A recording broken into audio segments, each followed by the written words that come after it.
দর্শক, আমি আজকে যে বিষয়টি নিয়ে আলোচনা করতে চাই, আপনারা হয়তো অনেকেই প্রশ্ন তুলছেন যে নায়েব ভাই, এ আবার কি হেডলাইন? দুর্নীতির দায়ে ছাগল কাণ্ডের মতিউরকে দেশ থেকে পালানোর নির্দেশ দিয়েছে দুদক। কথাটার মধ্যে গুরু রহস্য আছে।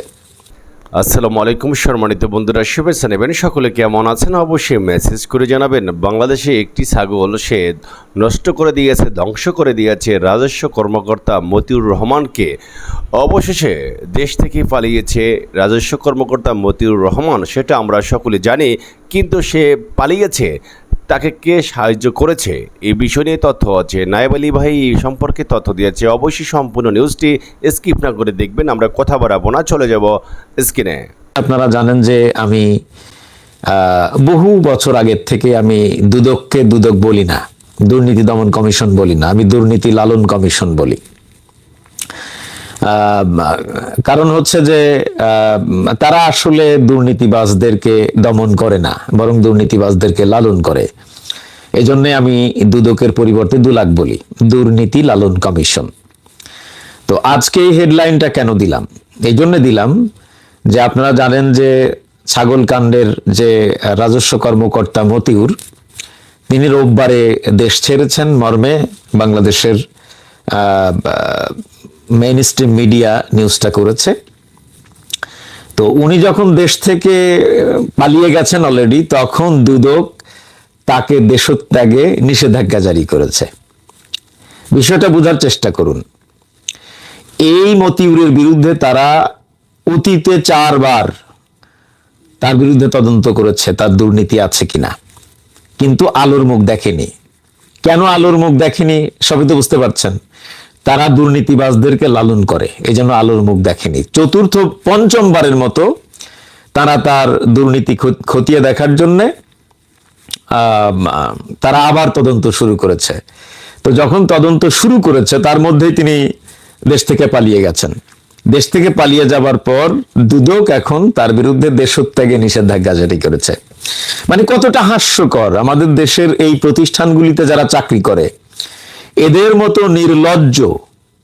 মতো নির্লজ্জ বেহায়া প্রাণী পৃথিবীতে দ্বিতীয় আরেকটি আছে বলে আমার জানা নেই। আপনি দেখেন, বাংলাদেশের আইন, বাংলাদেশের এই সমস্ত প্রতিষ্ঠানগুলো সাধারণ মানুষের জন্য।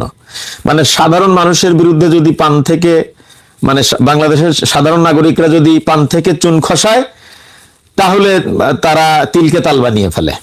মানে তাদের একেবারে 14 গোষ্ঠী উদ্ধার করে ছাড়ে। কিন্তু যারা সরকারি বড় বড় কর্মকর্তা, আওয়ামী লীগের মন্ত্রী, এমপি বা বড় বড় নেতা, তাদের একটা পশমও টাচ করার ক্ষমতা এদের নাই। হ্যাঁ, 2-1 বিরুদ্ধে নিউজ হচ্ছে, কেন জানেন? ওই যে দলীয় কন্দলের কারণে। কিন্তু বাস্তবতা হলো, যার সাথে দলীয় কোনো কন্দল জড়িত নাই, তার একটা পশমও টাচ করতে পারে না বাংলাদেশের এই সরকারি প্রতিষ্ঠানগুলো। আপনি সাম্প্রতিক সময়ের ঘটনাগুলো দেখেন। জেনারেল আজিজ, সেনাবাহিনীর সাবেক প্রধান, তিনি যে দুর্নীতিবাজ, তিনি যে brother of mafia, father of mafia, এতে কোনো সন্দেহ আছে? আপনার আল জাজিরা যে প্রতিবেদন করেছিল, এই প্রতিবেদন তো আন্তর্জাতিকভাবে স্বীকৃত প্রতিবেদন, তাই না? আচ্ছা, এরপরে তাকে স্যাংশন দেওয়া হলো দুর্নীতির দায়ে। কিন্তু তার একটা পশমও দুদক টাচ করলো না যে আসলে সে কি দুর্নীতি করেছে, আদৌ করেছে কিনা। সে তো আর কোনো পদে নাই, এখন সাধারণ নাগরিক, তাই না? তারপরে দুদক তার বিরুদ্ধে কিছুই করছে না। তার মানে কি? এই দুর্নীতিবাজদেরকে লালন করার জন্যই এই দুর্নীতি লালন কমিশনটা গঠন করা হয়েছে। আচ্ছা, এরপরে এই যে জেনারেল আজিজ, ডক্টর বেনজির মানবাধিকার লঙ্ঘনের জন্য তার বিরুদ্ধে স্যাংশন দিল যুক্তরাষ্ট্র। যখন যুক্তরাষ্ট্র তার বিরুদ্ধে মানবাধিকার লঙ্ঘনের জন্য স্যাংশন দিয়েছে, তখনই সে দুর্নীতি করেছে। অথচ তাকে বাংলাদেশ সরকার পাকড়াও করার পরিবর্তে বাংলাদেশ সরকার ঘাড় তেরামি করে যুক্তরাষ্ট্রের সাথে মানে প্রতিযোগিতা করে তাকে, যুক্তরাষ্ট্রকে বৃদ্ধাঙ্গুলি দেখিয়ে তাকে যুক্তরাষ্ট্র পাঠাইল। এখন আবার তার বিরুদ্ধে এত অভিযোগ, তার দুর্নীতির বিরুদ্ধে এত অভিযোগ। দেখেন, বিষয়টা বোঝার চেষ্টা করেন।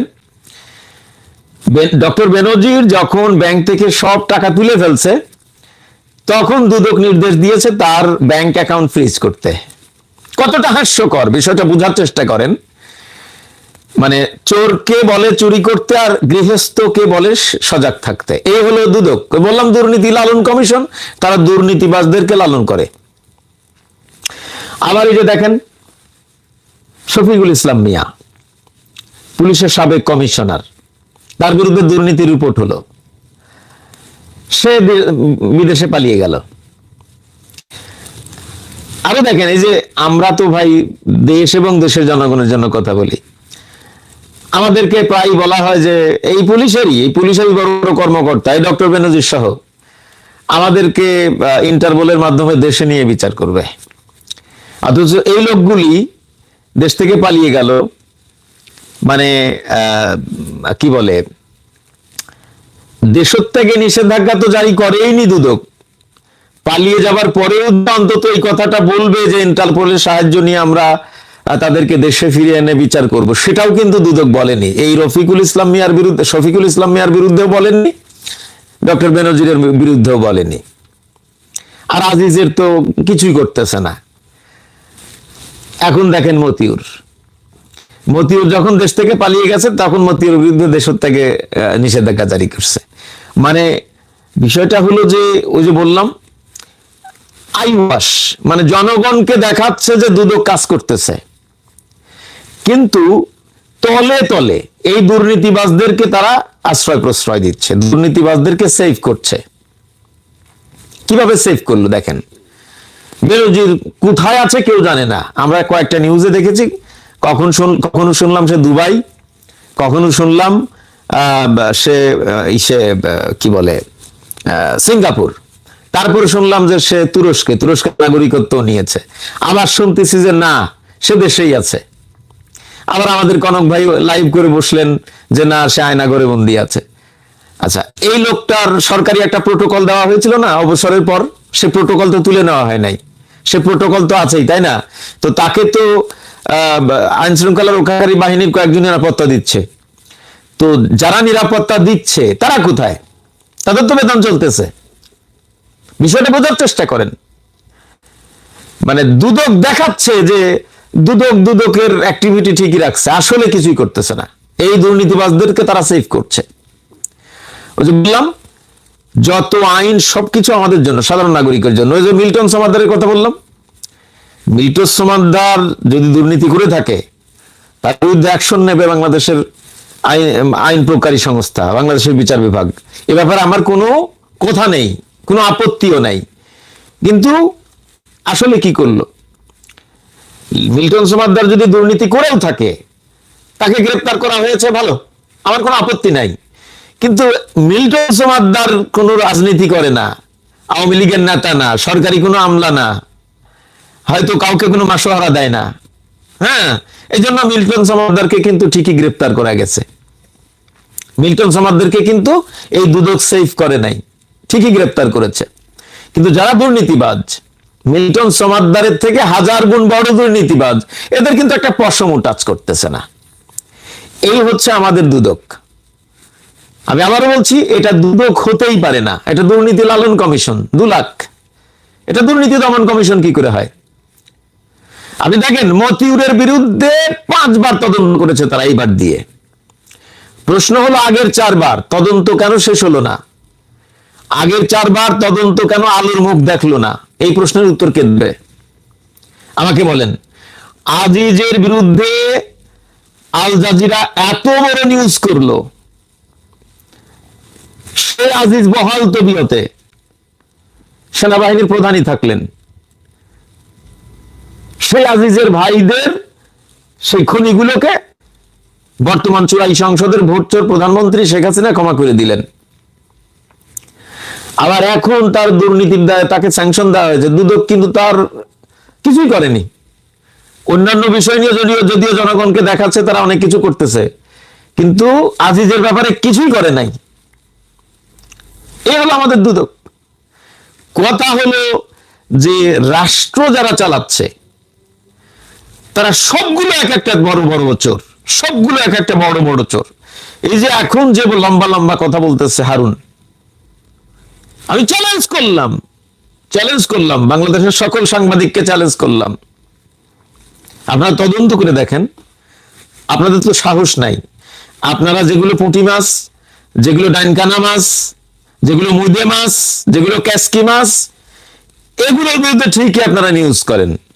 মাহফুজা নাম বলছে না যে ডক্টর বেনজিরের বিরুদ্ধে এই যে অভিযোগ এখন আসছে, এই সমস্ত তথ্য মাহফুজা নামের কাছে ছিল, কিন্তু ভয়ে মুখ খোলে নাই, ভয়ে রিপোর্ট করে নাই, নিউজ করে নাই।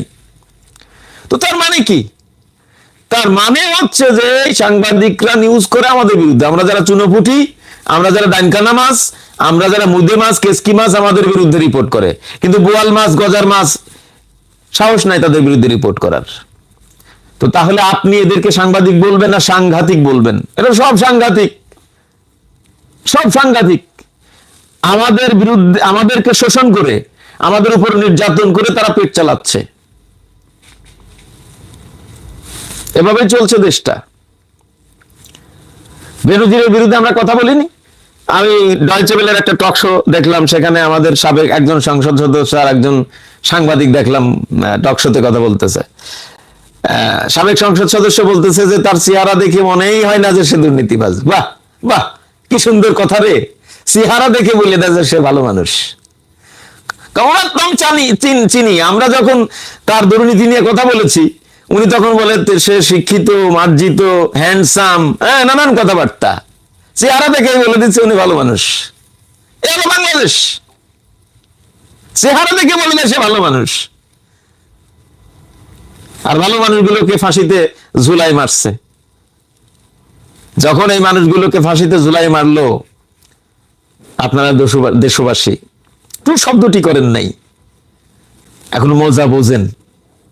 সাইদি সাহেব রাহিমাহুল্লাহ এক যুগ আগে বলেছিলেন, বাংলাদেশের ভাগ্যাকাশে উত্তর গগনে কালো, ঘন কালো মেঘ জমেছে। বুঝছেন? তিনি কি বলেছিলেন? তিনি বলেছিলেন যে কঠিন ঝড়ো হাওয়ার পূর্বাভাস দেখতে পাচ্ছি। এটা যদি এখনই মোকাবেলা করা না যায় শক্তভাবে, তাহলে এমন এক অমাবস্যা আসতে পারে যে